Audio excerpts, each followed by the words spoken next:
যে কোনো মূল্যে ডাকসু নির্বাচনে অংশ নেবে ছাত্রদল। ঢাকা বিশ্ববিদ্যালয় কেন্দ্রীয় ছাত্র সংসদ ও হল সংসদ নির্বাচনে অংশ নেওয়ার সিদ্ধান্ত নিয়েছে বিএনপির ছাত্র সংগঠন ছাত্রদল। গুলশানে বিএনপি চেয়ারপারসনের রাজনৈতিক কার্যালয়ে বিকেল 4:30 থেকে রাত 10টা পর্যন্ত ছাত্রদলের কেন্দ্রীয় ও বিশ্ববিদ্যালয় শাখার নেতাদের সাথে ভিডিও কনফারেন্সে কথা বলেন ভারপ্রাপ্ত চেয়ারম্যান তারেক রহমান। এই সময় তিনি ডাকসু নির্বাচনে ছাত্রদলকে অংশগ্রহণের নির্দেশ দিয়েছেন বলে জানা গেছে।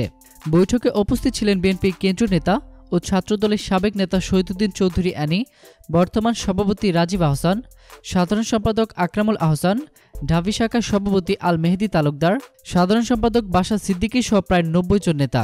বৈঠক সূত্রে জানা গেছে, তারেক রহমান উপস্থিত অন্তত 35 জন নেতার সঙ্গে কথা বলেন। ছাত্রদল নেতারা তারেক রহমানকে জানান, বর্তমানে ডাকসু নির্বাচনে যাওয়ার কোনো পরিবেশ নেই। জাতীয় নির্বাচনের মতো ডাকসু নির্বাচনও ক্ষমতাসীন দলের পক্ষে একতরফা হবে।